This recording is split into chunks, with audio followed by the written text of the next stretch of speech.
Part 1. You will hear a telephone conversation between a customer and an overseas shipping agent. First, you have some time to look at questions 1 to 8.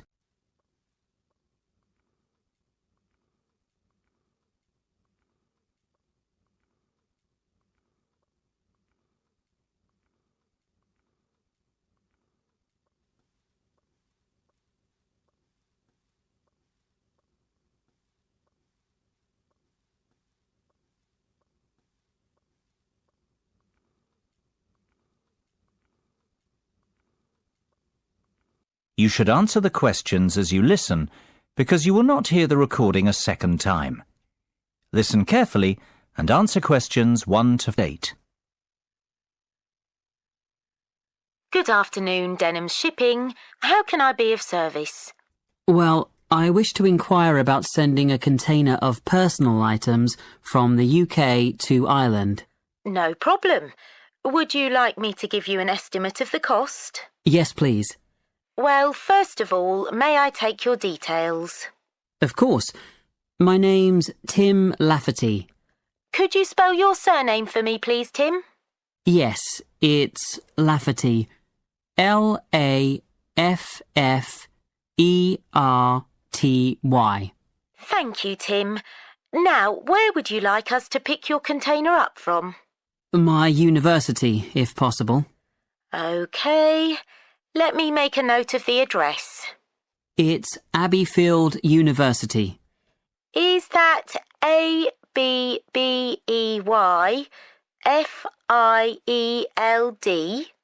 That's right. Park Street, Brighton. Perfect. And may I take down your postcode too? It's BR8 9P3. Great. Thank you, Tim. Have you the container's measurements? I do. It's approximately 2.5 metres long by 1.25 metres wide. I see. Quite a big one then. Indeed. And the height? I make it 1.20 metres deep.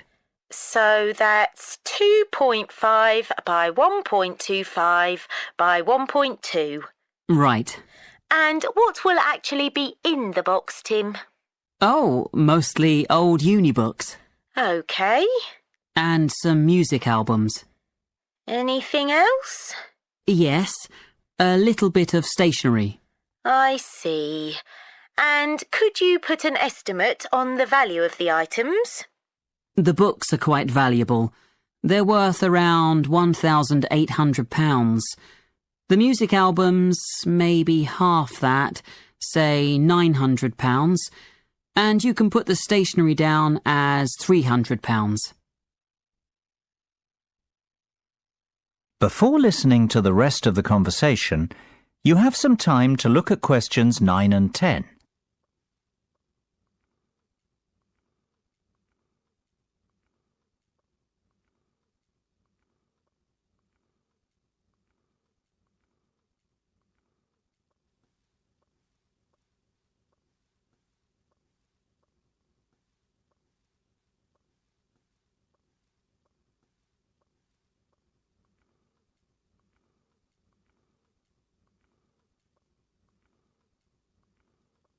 Now listen and answer questions 9 and 10. OK. And will you be purchasing contents cover from us also? I'm not sure what you mean. Sorry, let me explain. Because your items are worth more than £2,000, we recommend that you purchase insurance to cover yourself in the event of damage or loss. Makes sense. What are my options? Well, we offer 3 insurance deals: the premium rate, standard rate and economy rate ones. Premium offers full cover in the event of loss, damage or theft, which means you would be provided with the full cost of replacing your belongings. What about standard and economy? Standard will give you today's value. the second-hand value of your belongings, and economy provides you with a fixed payment of £1,000 in the event of loss, damage or theft. Well, I can afford to live without those books, to be honest, so just give me the cheapest option. We recommend standard cover for all our customers. No, thank you. That won't be necessary. The cheapest option will be fine. No problem. And one last thing, will you be needing delivery at your office, at your house, or do you intend to pick up your container at the port? Home delivery would suit me best, I think. We'll get that process for you. That is the end of part 1. You now have half a minute to check your answers.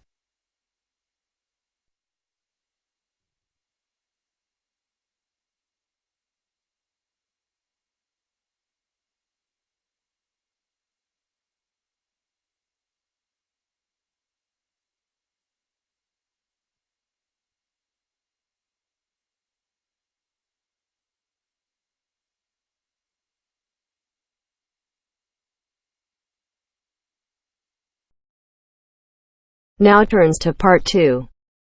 Part 2. You are going to hear a guide named Matt who is introducing their trip in Wildlife Haven. Now you have some time to look at questions 11 to 15.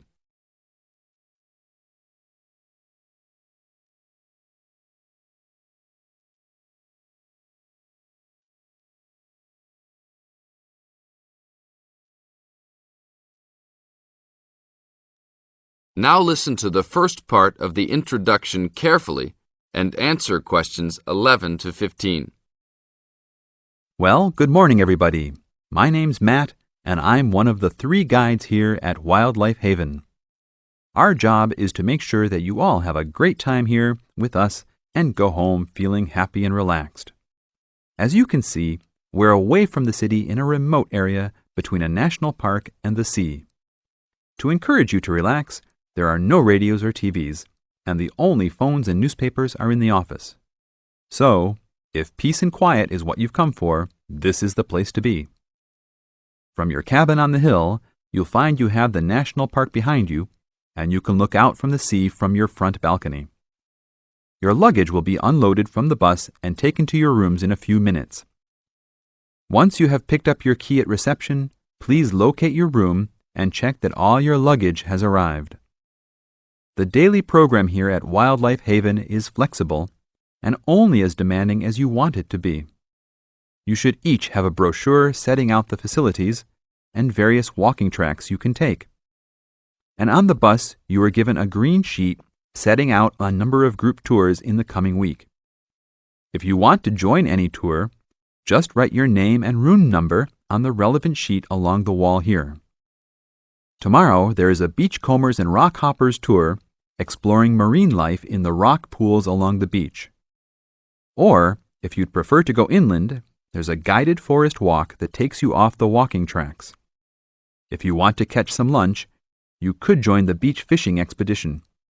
And at night, you'll see there is a moonlight forest walk that leaves each night at 7 p.m.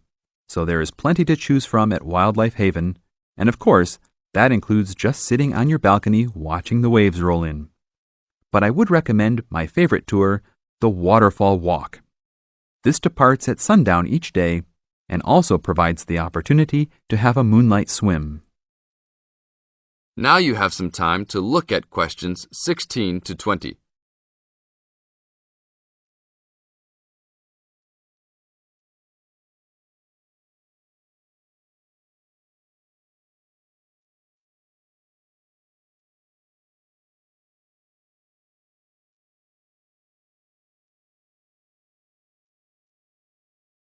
In the second part of the introduction, you are going to get some advice from Matt. Listen carefully and answer questions 16 to 20. You've chosen to visit us in January, which is one of our hotter months. And although you may be tempted to wear a minimum of clothing, you should always take precautions against injury, particularly in the national park. This includes sensible footwear. You'd be surprised how many of our guests ignore this advice and end up being sorry. And socks are a good idea too. And even though you might be under trees a lot of the time, it's a good idea to wear a hat in this hot climate. There's no need to be too concerned about walking in the national park, provided you use common sense. It's true that there are poisonous spiders in the park, but they are really more frightened of you than you are likely to be of them. I should also warn you against eating any wild berries. Some are edible, but you should avoid them all.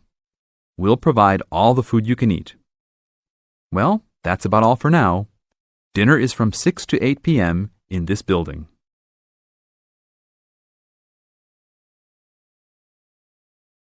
That is the end of part 2. You now have half a minute to check your answers.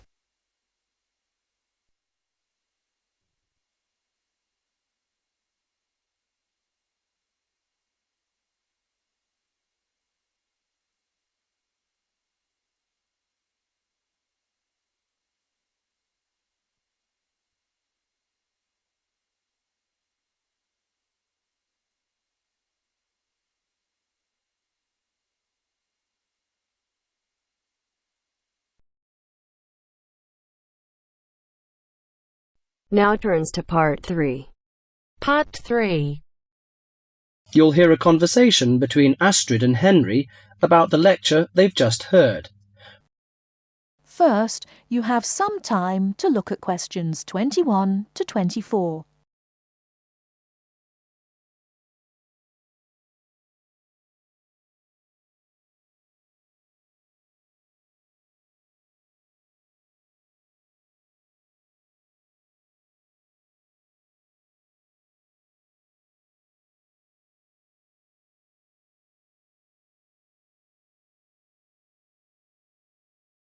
Now, listen carefully and answer questions 21 to 24.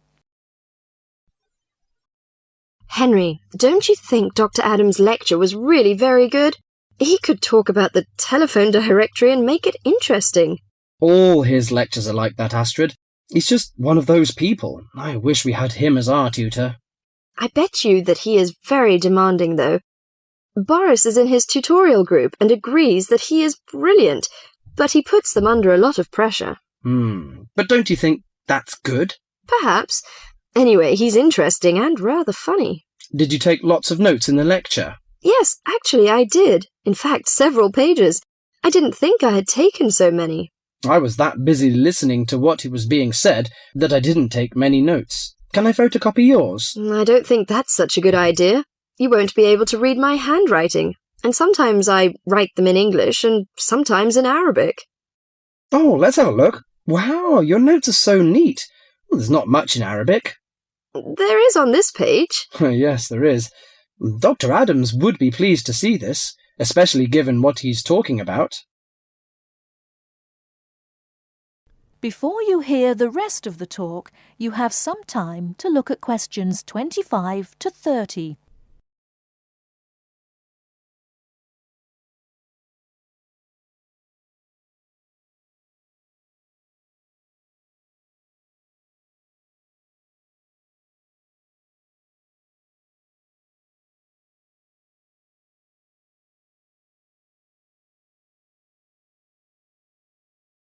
Now listen and answer questions 25 to 30. Don't you keep careful notes? Sometimes. It depends on the lecture. I don't think I'll forget Adams's lecture today, but some of the details will fade. I type up everything afterwards, so you can have a copy then, and you can fill in anything I've missed. I'm not so good on the broader concepts. I'm better when it comes to detail. Just what Adams was talking about. Well, I am definitely a detail person. I need to have everything written down before I can get the concepts clear in my head. And I am the complete opposite. I find all the detail clutters up my mind, and I get very frustrated, which was just what he was on about. He mentioned a book he had written. He mentioned several. The one on space and the individual. Yes, called My Space. It's on the book list. So it is. I think I'll get that out of the library, or get my own copy. Did you get what he said about spatial awareness? I didn't really. Yes, it was fascinating. I can't be as eloquent as Adams was, but I know several people who are frighteningly intelligent, but they have difficulty reading simple directions, even when getting to places that they know very well. I find that difficult to understand. Everyone learns the way to walk to the shops and things like that. You mean just the way people learn spelling? You know, people misspell words, make mistakes in countless areas of their lives, and going in the right direction is just the same.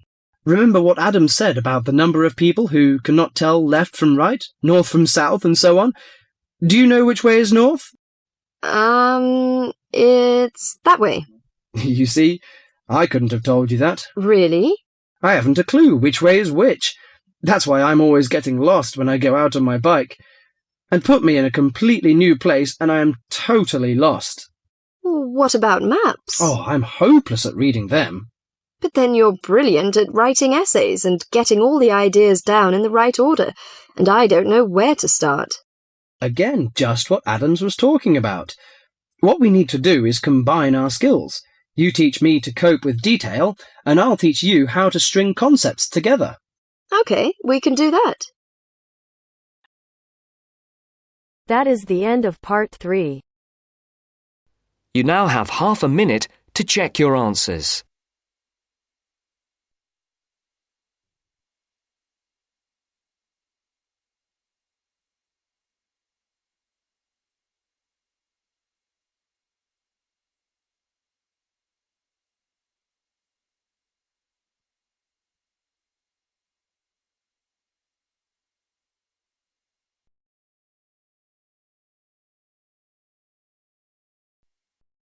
Now turns to part 4. Part 4. In this section, you'll hear a lecture on coral reef. First, you have some time to read questions 31 to 40.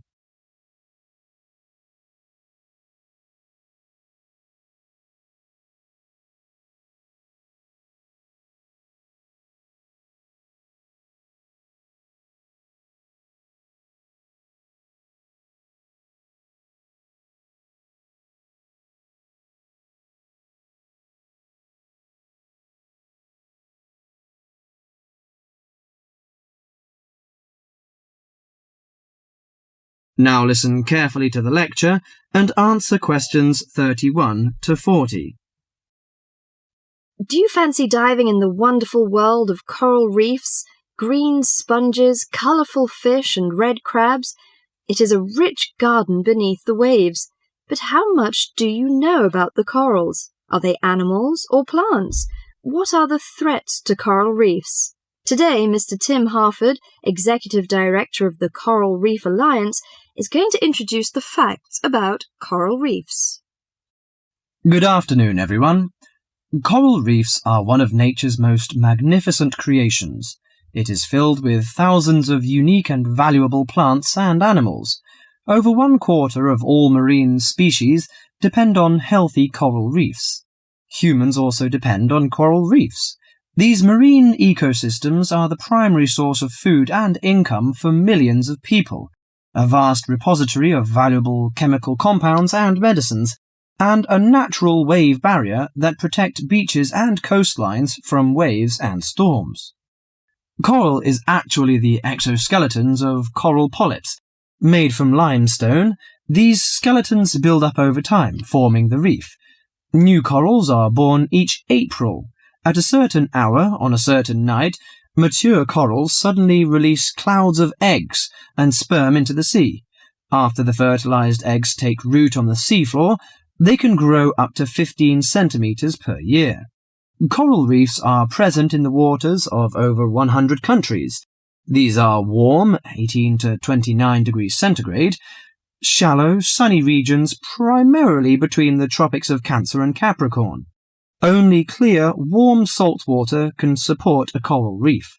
And because sunlight is crucial to the reef's survival, the water must also be shallow. The algae that grow on coral provide much of the coral's food. In deeper water, algae cannot get the sunlight they need to grow. Most coral reefs are in the tropics because natural conditions there are perfect. In their modern form, coral reefs have thrived on Earth for over 50 million years.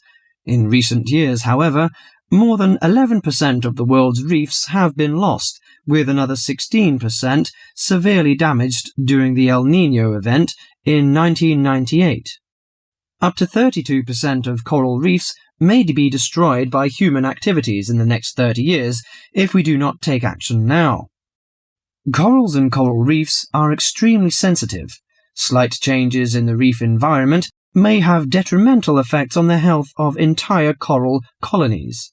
These changes may be due to a variety of factors. One of the greatest threats to coral reefs is human expansion or development. As human population increases, so does the harvest of resources from the sea.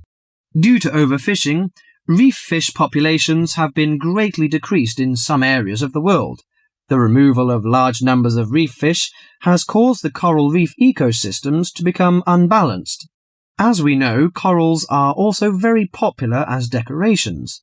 A large amount of the most healthy corals are selected by commercial collectors. They sell the corals to souvenir shops, where a large number of tourists wait to purchase them as decorations or souvenirs. Coral reefs also receive much damage from both commercial and private vessels. The leakage of fuels into the water and the occurrence of spills by large tankers are extremely damaging to local corals. Although much of the coral reef's degradation is directly blamed on human impact, there are several natural disturbances which cause significant damage to coral reefs. The most recognized of these events are hurricanes or typhoons, which bring powerful waves to the tropics. These storm waves cause large corals to break apart and scatter fragments about the reefs. Home to a diverse community of creatures, coral reefs are underwater treasure chests of colour and activity. Predators and prey swim and crawl among the coral in nature's never-ending dance of life and death. This lively, fascinating world beneath the waves is just waiting to be explored. That is the end of part 4. You now have half a minute to check your answers.